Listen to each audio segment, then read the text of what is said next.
বাড়িতে যদি আলু ছাড়া অন্য কোনো সবজি না থাকে অথবা নিরামিষের দিন হলে আপনারা এই রকম সুস্বাদু একটা রেসিপি খুব সহজে বানিয়ে নিতে পারবেন। নমস্কার বন্ধুরা, সুমি রান্নাঘরে আপনাদের সবাইকে স্বাগত। আমি আজকের আপনাদের সাথে শেয়ার করব নিরামিষ পাঁপড়ের ডালনা রেসিপি। তো এই রেসিপিটি আপনাদের খুবই ভালো লাগবে আশা করি। প্রথম থেকে শেষ পর্যন্ত দেখার অনুরোধ রইল। আর খুব সহজে একবার দেখে আপনারা বানিয়ে নিতে পারবেন। তো চলুন আমি কিভাবে এই রেসিপিটা বানাই সেটাই দেখে নিন। তো প্রথমে আমি এখানে নিয়ে নিয়েছি বড় সাইজের পাঁপড়। এই যে দেখুন এই রকম সাইজের পাঁপড়গুলো আমি নিয়ে নিয়েছি। তো এইখানে আমি 5টা পাঁপড় নিয়েছি। তো আমার যতটা লাগবে আমি ততটা পাঁপড় নিয়েছি। তো আপনারা আপনাদের পরিমাণ মতো পাঁপড়টা নেবেন। তো এরপরে পাঁপড়গুলো এইরকম হাত দিয়ে ভাঁজ করে ছোট ছোট টুকরো করে কেটে নেব। তো আমি এখানে হাত দিয়ে করছি, আপনারা কাঁচি দিয়েও পাঁপড়গুলো কেটে নিতে পারেন। তো পাঁপড়গুলো খুব বড় টুকরো করব না, ছোট ছোট টুকরো করে কেটে নেব। এই যে দেখুন আমি যেভাবে টুকরো করে কেটে নিচ্ছি আপনারাও এই একই রকমভাবে হাত দিয়ে কিংবা কাঁচি দিয়ে পাঁপড়গুলো কেটে নেবেন।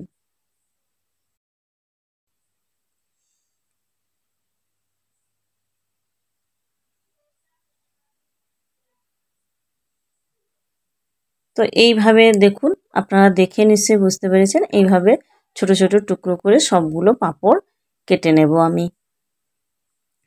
সবগুলো পাঁপড় কাটা হয়ে গেছে, আমি এক সাইডে রেখে দেব। এরপরে নিয়ে নেব এখানে আমি দুটো মিডিয়াম সাইজের আলু এই রকম সাইজ করে কেটে নিয়েছি। যে দেখুন আপনারা দেখে নিশ্চয়ই বুঝতে পেরেছেন। তো এই রকম সাইজের আলু আপনারাও কেটে নেবেন। তো এইখানে আপনারা আলু না দিয়েও শুধু পাঁপড় দিয়েই রেসিপিটা তৈরি করতে পারেন। তো এরপরে গ্যাসে কড়াই বসিয়ে দিয়েছি। কড়াই বসিয়ে কড়াইতে দিয়ে দেব সাদা তেল।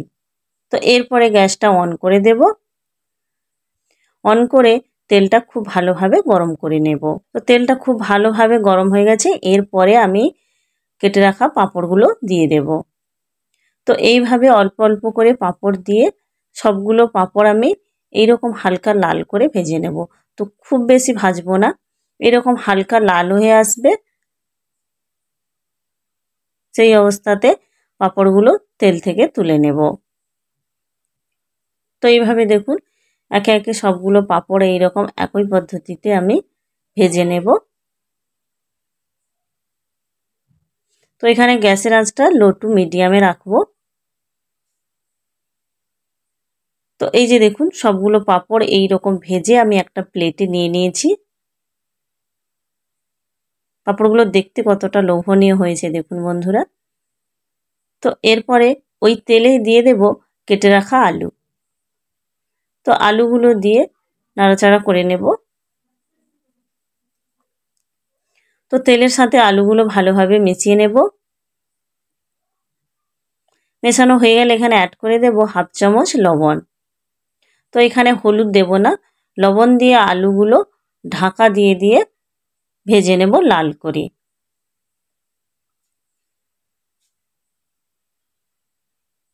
তো লবণটা এভাবে মিশিয়ে নেব।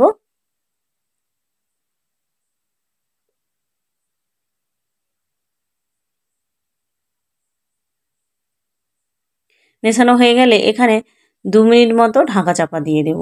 তো গ্যাসের আঁচটা এখানে লো টু মিডিয়ামে রাখবো। তো 2 মিনিট পর ঢাকা খুলে নাড়াচাড়া করে নেব। তো নাড়াচাড়া করে আবারও 2 মিনিট ঢাকা দিয়ে দেব। তো এইভাবে ঢাকা দিয়ে দিয়ে আলুগুলো এইরকম লাল লাল করে ভেজে নেব। তো দেখুন এইখানে আলু কিন্তু সেদ্ধ হয়ে গেছে আর ভাজাও হয়ে গেছে। তো এই রকম ঢাকা দিয়ে দিয়ে আপনারাও আলুগুলো ভেজে নেবেন। তো আলুগুলো এইরকম ঢাকা দিয়ে দিয়ে ভাজলে আলুটা সেদ্ধও হয়ে যাবে আর এইরকম লাল হয়ে ভাজাও হয়ে যাবে। তো এরপরে আলুগুলো আমি তুলে নেব একটা প্লেটে। আলুগুলো তোলা হয়ে গেলে ওই তেলে আবারও দিয়ে দেব পরিমাণ মতো সরষের তেল। তো তেলটা দিয়ে খুব ভালোভাবে তেলটা গরম করে নেব। এরপরে ওই তেলে দিয়ে দেব 4টে লবঙ্গ, দারুচিনি 2 টুকরো করে নিয়েছি, তেজপাতা একটা 2 টুকরো করে নিয়েছি, এলাচ ফাটিয়ে নিয়েছি, আর সাদা জিরে আর একটা শুকনো লঙ্কা। তো সবগুলো উপকরণ তেলের মধ্যে দিয়ে দিলাম, দিয়ে নাড়াচাড়া করে ভেজে নেব। তো এখানে গ্যাসের আঁচটা লো টু মিডিয়ামে রাখবো। তো এরপরে এই ফোড়ন থেকে একটা ভাজা গন্ধ বেরালে এখানে অ্যাড করে দেব 1 চামচ গ্রেট করে রাখা আদা। তো আদাটা দিয়ে আবারও খুব ভালোভাবে কষিয়ে নেব, যাতে আদার কাঁচা গন্ধটা চলে যায়। তো আদাটা খুব ভালোভাবে কষানো হয়ে গেলে এরপরে এখানে অ্যাড করে দেব একটা মিডিয়াম সাইজের টমেটো পেস্ট করে রেখেছিলাম, ওই পেস্টটা। তো টমেটো পেস্টটা দিয়ে আবারও কিছুক্ষণ কষিয়ে নেব। তো মশলা কষানোর সময় এখানে গ্যাসের আঁচটা কিন্তু একদম লোতে রাখবো। তো এইভাবে টমেটো পেস্টটা খুব ভালোভাবে কষিয়ে নেব।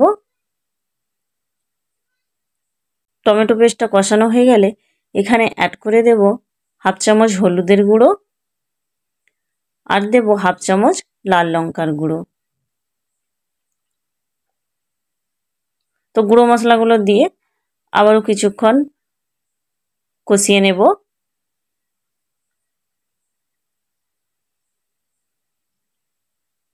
তো কষানো হয়ে গেলে মশলাগুলো যাতে তলায় লেগে না যায় তার জন্য এখানে সামান্য জল দেব।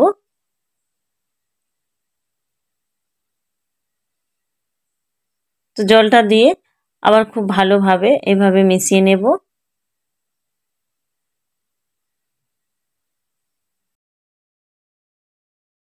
তো মশলার থেকে তেল ছেড়ে যতক্ষণ না বেরিয়ে আসে ততক্ষণ পর্যন্ত আমি মশলাটা কষাতে থাকবো। তো মশলাটা এখানে একটু টাইম ধরে কষাতে হবে, আর গ্যাসের আঁচটা একদম লোতে রাখতে হবে। তো মশলাটা কষানো হয়ে গেলে এভাবে মশলার থেকে তেল ছেড়ে বেরিয়ে এলে এরপরে অ্যাড করে দেব আগে যে ভেজে তুলে রেখেছিলাম আলুগুলো, ওই আলুগুলো দিয়ে দেব। দিয়ে খুব ভালোভাবে মশলা আর আলুগুলো মিশিয়ে নেব। মেশানো হয়ে গেলে এখানে অ্যাড করে দেব 1/2 চামচ লবণ আর দিয়ে দেব স্বাদ মতো চিনি। তো চিনিটা অপশনাল, আপনারা যদি পছন্দ না করেন তাহলে স্কিপ করতে পারেন। তো এখানে সবগুলো উপকরণ খুব ভালোভাবে নাড়াচাড়া করে কষিয়ে নেব। তো কষানো হয়ে গেলে এখানে অ্যাড করে দেব গরম জল। তো এইখানে আমি 3 কাপ মতো গরম জল দিলাম। তো এখানে জলটা একটু বেশি পরিমাণে দিতে হবে, পাঁপড়টা অনেকটাই জল টেনে নেয়, তো তার জন্য এখানে জলটা আপনারা একটু বেশি করে দেবেন। আর এখানে আপনারা কিভাবে গ্রেভিটা রাখবেন বুঝে জলটা দেবেন। তো এরপরে মেশানো সবগুলো উপকরণ এইভাবে মিশিয়ে 2 মিনিট মতো লো টু মিডিয়াম ফ্লেমে জাল করে নেব। তো এই রকম 2 মিনিট পরে এই যে দেখুন ঝোলটা এইভাবে ফুটে উঠতে শুরু করেছে। তো এই রকম ঝোলটা ফুটে উঠতে শুরু করলে এখানে অ্যাড করে দেব আগে যে ভেজে তুলে রেখেছিলাম পাঁপড়গুলো, ওই পাঁপড়গুলো দিয়ে দেব। তো যেহেতু আলু ভাজার সময় সেদ্ধ হয়ে গেছিল তার জন্য আলুটা এখানে আর আমি দেখলাম না, আলুটা সেদ্ধই হয়ে গেছে। তো এরপরে ভাজা পাঁপড়গুলো সবগুলো দিয়ে দিলাম, দিয়ে নাড়াচাড়া করে সবগুলো খুব ভালোভাবে মিশিয়ে নেব।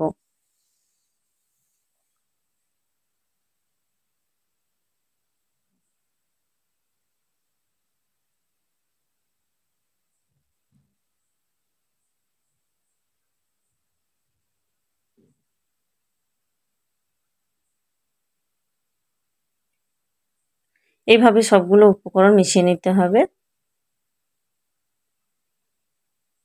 তো মেশানো হয়ে গেছে। এরপরে আবারও এখানে আমি 1 মিনিট মতো একটু ঝোলটা ফুটিয়ে নেব লো টু মিডিয়াম ফ্লেমে। তো 1 মিনিট পর এখানে অ্যাড করে দেব 1/2 চামচ জিরে গুঁড়ো আর অ্যাড করে দেব 1/2 চামচ মতো গরম মশলা। তো গরম মশলা আর জিরে গুঁড়ো দিয়ে খুব ভালোভাবে নাড়াচাড়া করে নেব। এরপরে নামানোর আগে এখানে অ্যাড করে দেব ধনেপাতা কুচি। তো ধনেপাতা কুচিটা অপশনাল, আপনাদের হাতের কাছে যদি থাকে দেবেন, না থাকলে নাও দিতে পারেন। তো ধনেপাতার পরিবর্তে এখানে আপনারা ঘিও অ্যাড করে দিতে পারেন। তো নামানোর আগে সামান্য একটু ঘি দিয়ে নাড়াচাড়া করে আপনারা নামিয়ে নিতে পারেন। তো এখানে আমি ধনেপাতা দিয়ে নাড়াচাড়া করে গ্যাস অফ করে নামিয়ে নেব। এই যে দেখুন আমি একটা পাত্রে রেসিপিটা ঢেলে নিলাম। তো এরপরে সার্ভ করব। তো আমার এই রেসিপিটা কেমন হয়েছে অবশ্যই কমেন্ট করে জানাবেন। যদি ভালো লেগে থাকে একটা লাইক করে দেবেন। আর আমার চ্যানেলে নতুন হয়ে থাকলে চ্যানেলটি অবশ্যই সাবস্ক্রাইব করে আমার পাশে থাকার অনুরোধ রইল। তো আপনারা একবার হলেও নিরামিষের দিনে কিংবা যারা রেগুলার নিরামিষ খান এই রেসিপিটা ট্রাই করতে পারেন। আশা করি আপনাদের খুবই ভালো লাগবে। আর এই রেসিপিটা খেতে কিন্তু খুবই সুস্বাদু হয়।